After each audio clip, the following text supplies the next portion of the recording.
Thank you for joining us for the third webinar in our Wire and Cable series. Today's webinar on wastewater treatment plants is brought to you by Service Wire Company. Since 1968, Service Wire has been committed to producing the finest quality American-made wire and cable products while providing industry-leading service levels. We're pleased to have Glenn Clark on the call with us today. Glenn has over 32 years of sales and management experience with 15 years in electrical distribution and manufacturing. Glenn has worked as an agent representative in purchasing and sales for Graybar, and for the past 2 years, he's been focused on industrial and commercial wire and cable sales in the South for Service Wire. Over the next 45 minutes, Glenn will review the wastewater treatment market, application-specific challenges and solutions, where low-voltage copper wire and cable is used, and how to identify opportunities in your territory. There will be a Q&A after the presentation. Feel free to share any of your questions in the chat box, and we'll be happy to review those on the call or follow up with you after the webinar. Glenn, are you ready to talk about wire and cable and wastewater treatment plants? Thank you, Katie, and thanks again to everyone for taking the time to join us today. Wastewater treatment facilities provide the critical infrastructure needed to support our modern life. It allows us to use our rivers and streams for fishing, swimming, and for drinking water.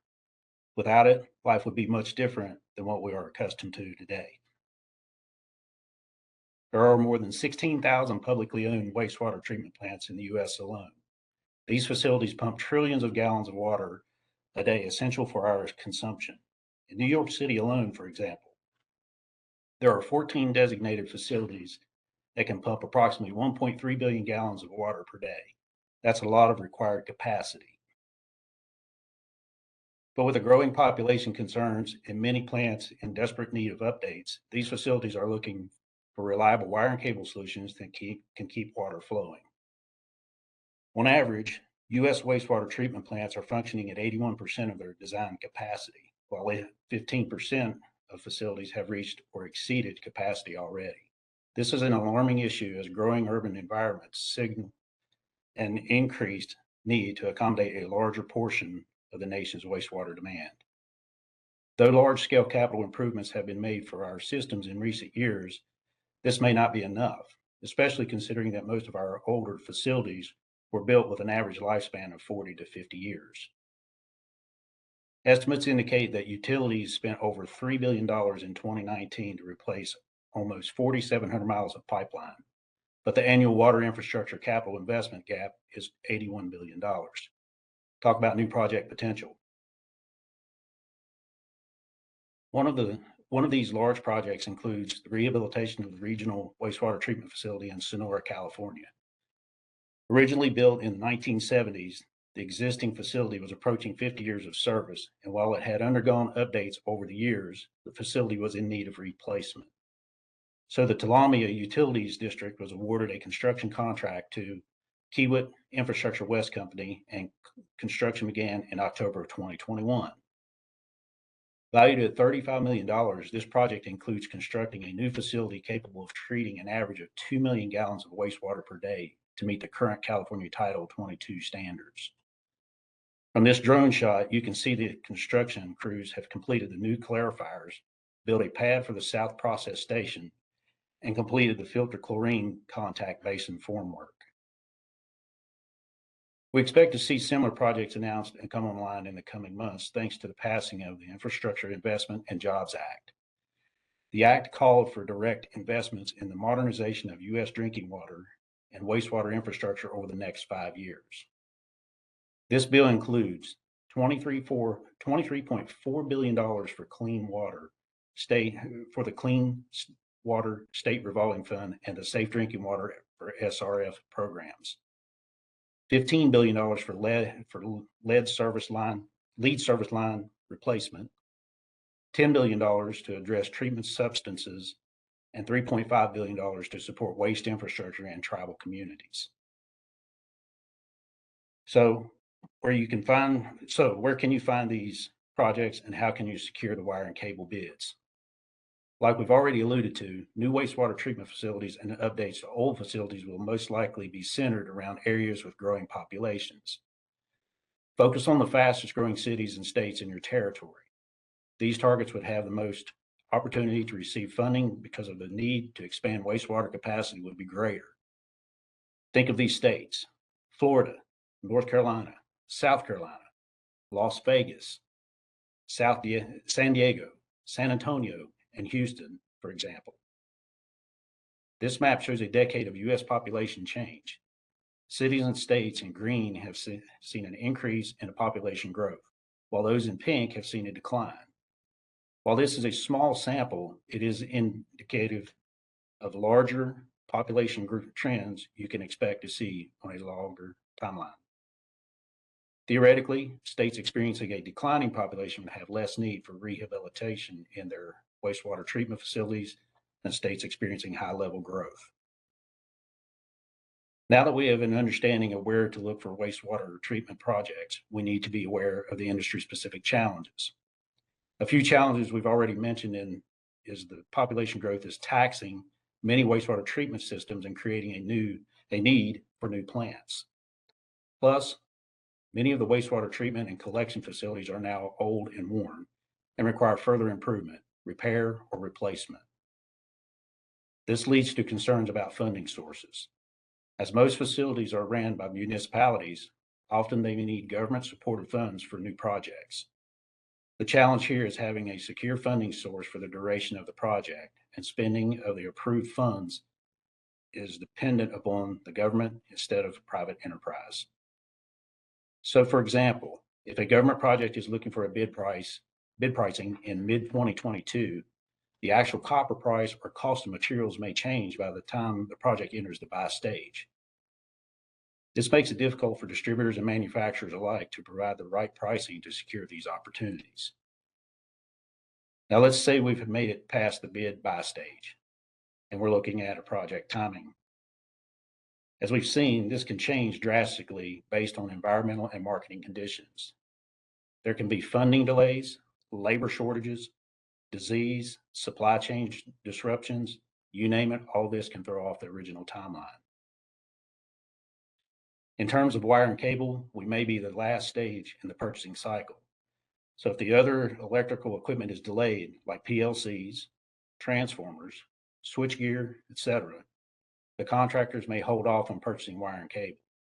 This could really affect the manufacturer's ability to supply the cable by the original ship date, but the PO finally comes through. The final challenge is selecting the right wire and cable. Specialty contractors working wastewater treatment projects know they need cable built to outlast the facility's lifespan in order to avoid premature replacement. Plus, they have to look for cables that can withstand the chemical and corrosive elements critical to wastewater treatment.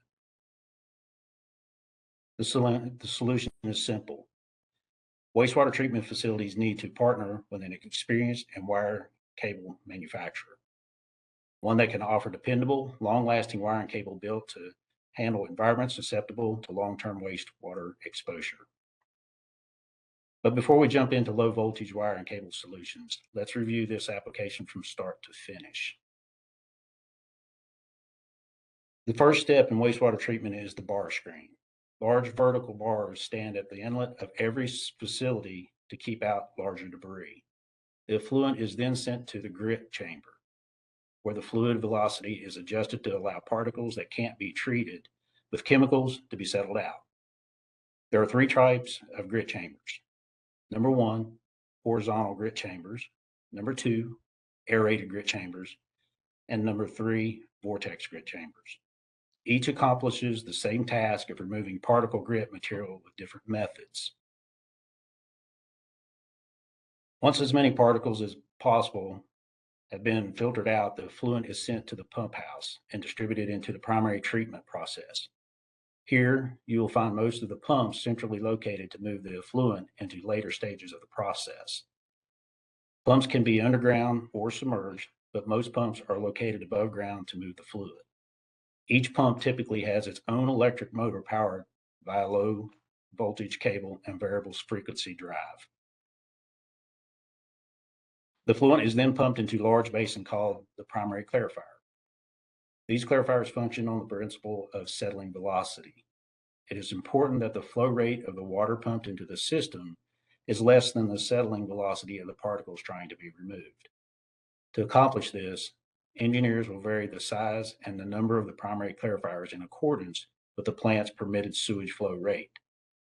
Note, each clarifier has its own pump in the middle of the basin controlled by an electric motor, requiring its own cable system. While in the basin, a flat mechanism is used to push floating material to the bottom into the settling tank or the sediment tank, referred to as the sludge or scum hopper. This process is often powered by low voltage drive systems. It can be a conveyor belt or chain system to separate the sludge and scum from the clarified water. The aeration basin is the start of a secondary treatment process where biological content is degraded. Hundreds of thousands of tiny air blowers create bubbles while the water is pumped into the tank along with bacteria that will eat away at any remaining sludge, creating the perfect environment for aerobic digestion, the breakdown of organic matter using excess oxygen. From here, most plants move to the secondary clarifier. However, some older plants add another step of aeration basins called trickling filters. The fluid is trickled over rock or plastic with a bacteria biofilm that removes any remaining organic material in the water. No pumps or electricity are needed during this phase. Instead, the arms of the machine are often turned by the force of the water flow. This step is omitted from larger, newer plants because more efficient, modern processes now exist, but their continued use only benefits wastewater treatment. The secondary clarifier is the final removal of solids, biological matter before the disinfection stage. At this point, 85% of matter has been removed, but an additional sweep power with low voltage cable travels the floor to bring sludge into the center hopper. Disinfection happens with one of three methods: chlorine, ozone, or ultraviolet light. Chlorine kills off any remaining bacteria, but it must be removed before the water is safe to discharge. The ozone method pumps an electrical current through the water, causing oxygen molecules to dissociate and combine with free oxygen molecules. This forms O3. Ozone, a strong oxidant that leads to cell decomposition, killing off bacteria. And finally, UV light scrambles bacteria's DNA so it can't multiply, sterilizing it and rendering it harmless. Flow rate, cost, and location of discharge determine which method is used. The entire process from start to finish takes on average 24 to 36 hours. As illustrated, ServiceWire's products can be used in multiple wastewater treatment processes. Our most widely used products are tin to copper, colored Service Pro X single conductors, ServicePlex, and Service Drive VFD cable. Let's talk a little bit about why each of these products are preferred for this application.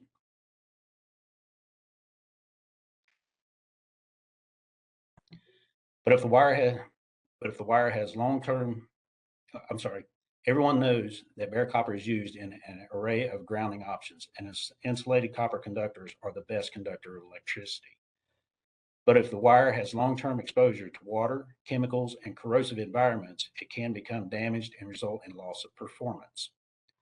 That's why tin to copper conductors are a great fit for wastewater treatment plants. Although bare copper is fairly resistant to corrosion, tin to copper conductors prevent accelerated corrosion against wet and contaminated environments. By coating the copper with a thin layer of tin, the resulting coated conductors gains extra protection, greatly enhancing the longevity of the conductor. Tin also prevents oxidation at temperatures up to 150 degrees Celsius. ServiceWire's tin to copper conductors are rated at ASTM B33 standards, which is preferred over the lesser quality lead alloy coated alternative per ASTM B189. ServiceWire's singles conductors, multi-conductors, and drive cable can be all tin to provide this added layer of protection. Service Pro X single conductors are primarily used in conduit, cable tray, duct banks, and direct burial installations. ServiceWire's dual-rated 600 volt to 1 kV Thermoset XHHW-2, USC-2, and RHW-2 is available in 14 gauge through 750 kc mil copper or tinned copper.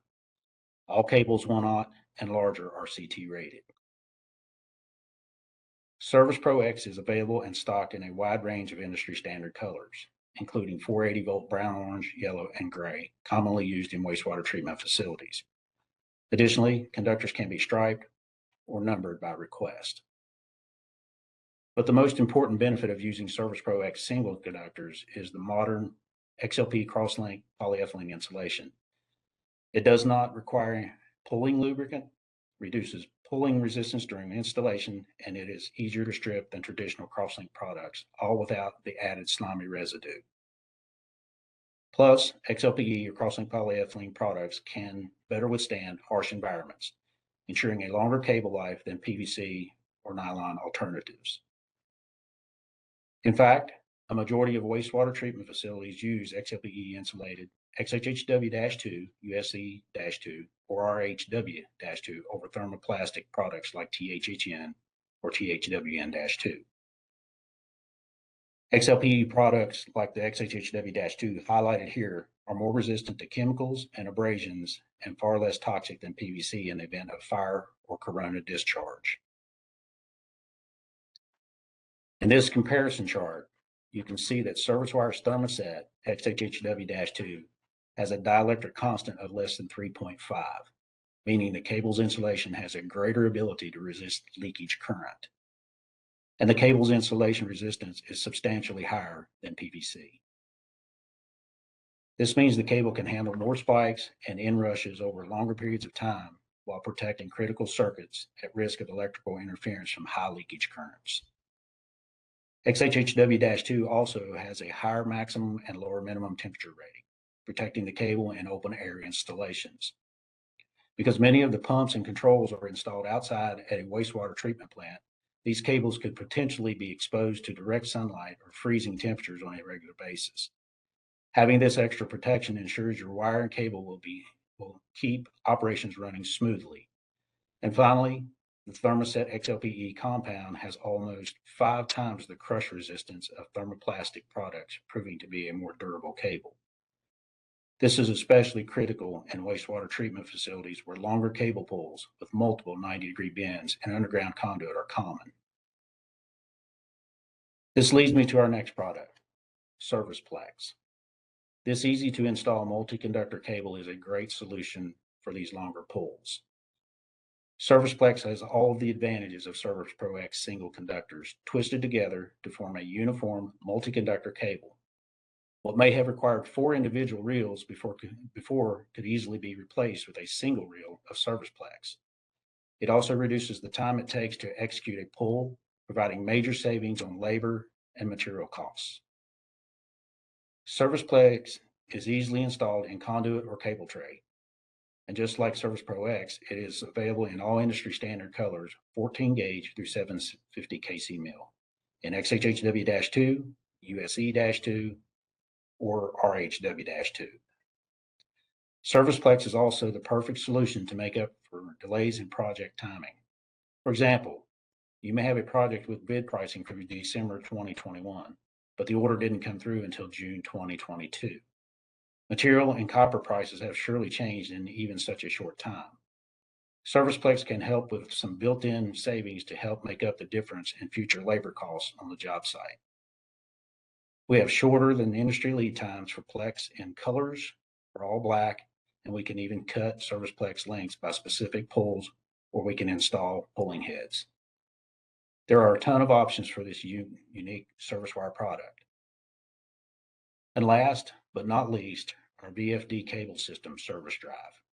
This product can be used with pumps or conveyor chain systems that filter out the sludge and scum during the water treatment process.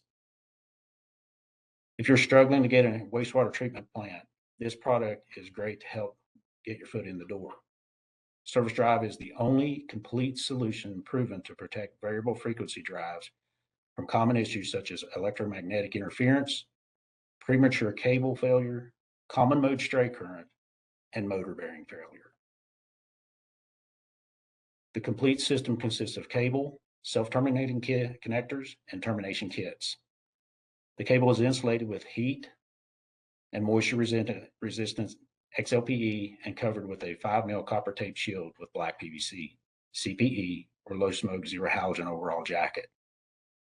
The helically applied copper tape shield with 50% overlap ensures full containment, making sure service drive provides the best low impedance path. This reduces the EMI emissions from the cable and addresses the effect of common mode stray current to the drive, motors, and surrounding electronic equipment.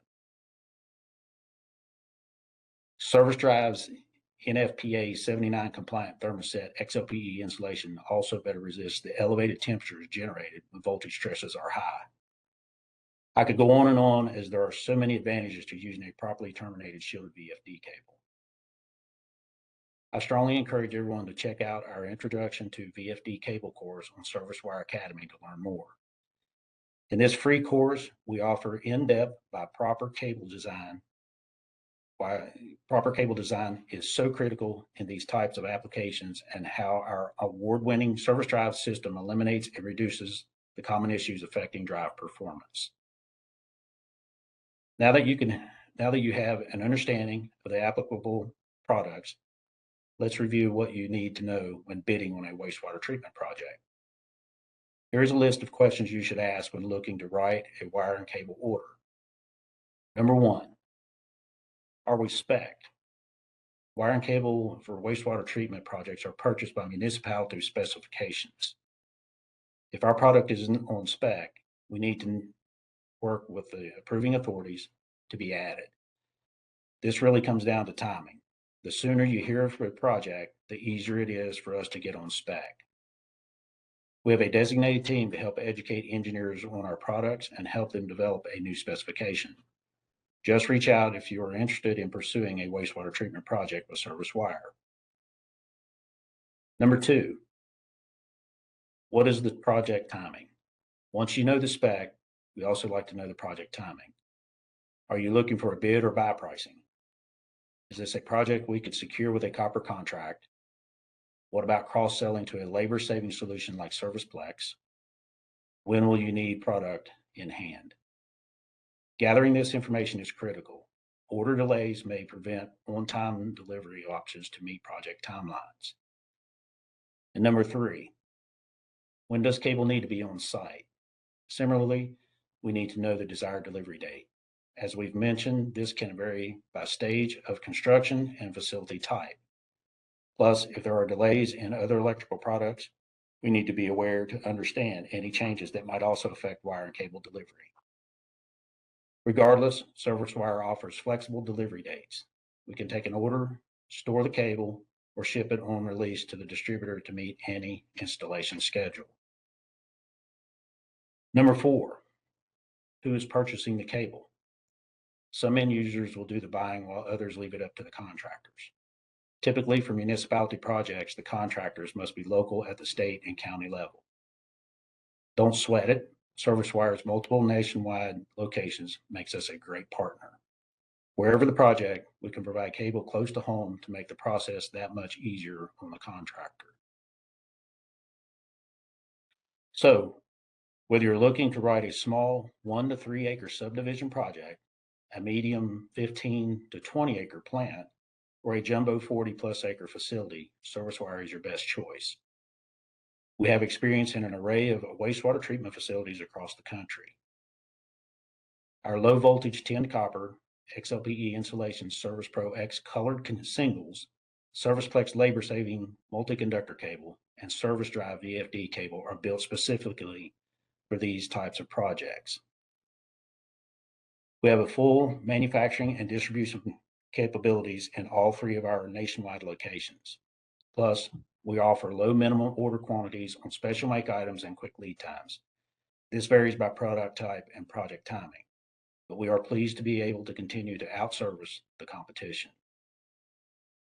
We can cut to length, offer master reels, provide custom packaging to minimize shipping damage, and ship direct to the job site. In fact, we have a damage-free delivery rate 5 times better than the industry average. And last but not least, every order leaving our facilities is quality tested before shipment, ensuring you receive only the best product from Service Wire. Before we get to any questions, I want to let everyone know that today's session will be available on demand later this month at go.servicewire.com/wastewater on demand. You will receive a follow-up email with additional information. Please feel free to refer it to your colleagues who may be interested in this webinar series.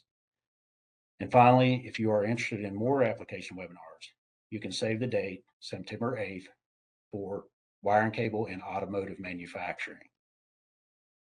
Now we're going to open it up for any questions. Feel free to unmute or type in the chat box. Otherwise, I appreciate everyone's time today, and I'm available at any time to discuss wastewater treatment projects on the horizon. Thank you. Right. Thank you, Glenn, for going over wire and cable and wastewater treatment plants. Let's take a look in our chat here. If you have a question that you want to unmute, just raise your hand or type in the chat and I'll call on you and we can unmute you. And the first question I see here is, who is responsible for the wire and cable specs for a wastewater treatment project? Thank you, Katie, for that question. We actually like to be the first ones on that project.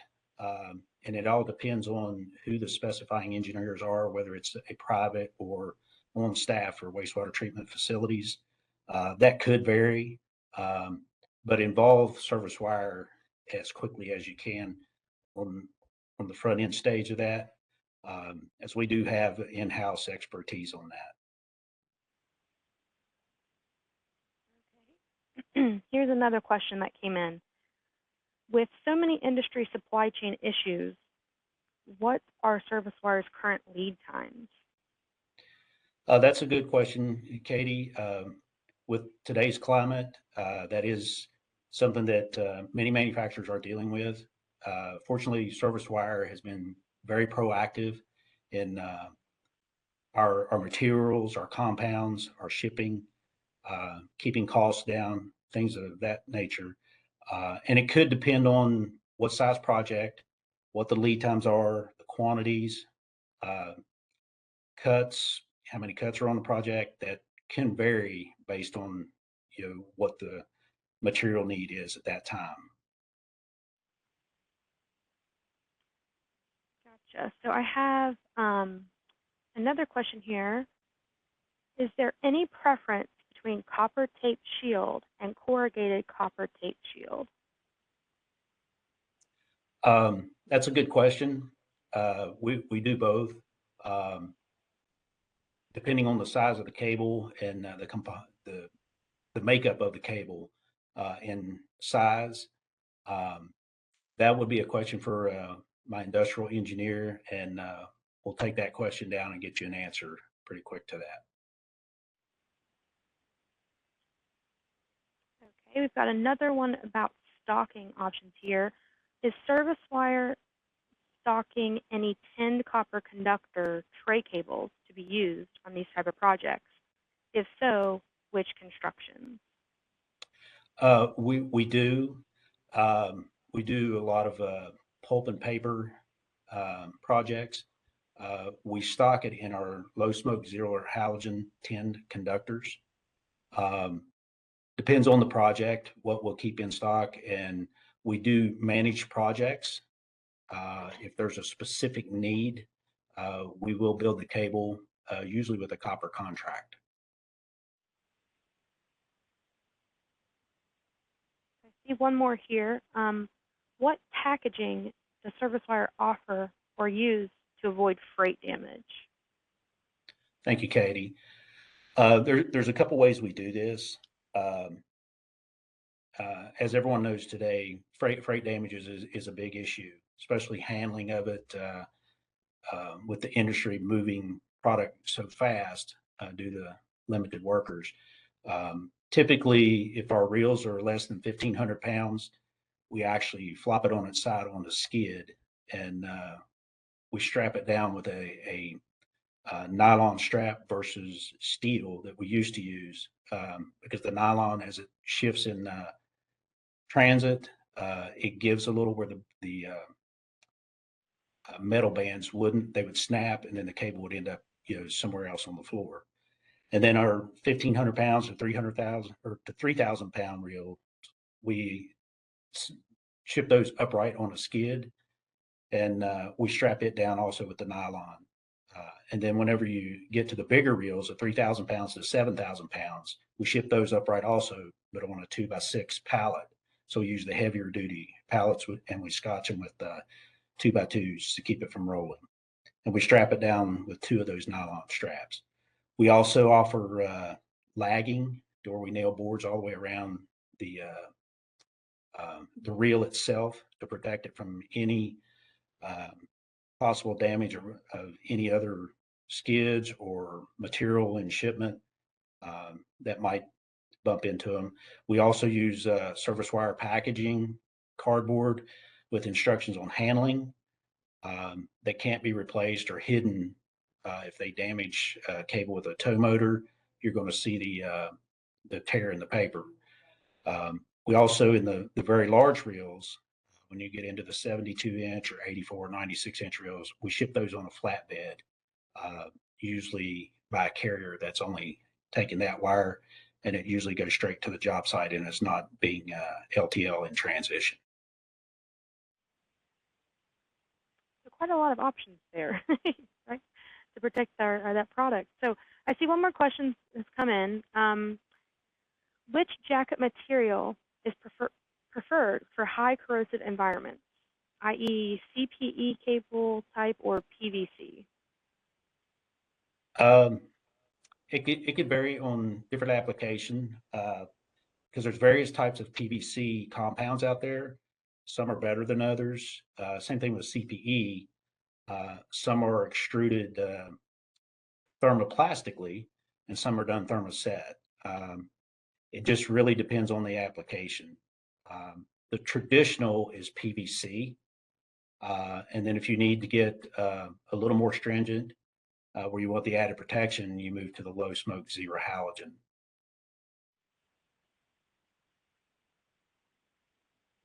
All right. I don't see any other questions in the chat. We'll give it a couple more minutes if anybody wants to plug something in there.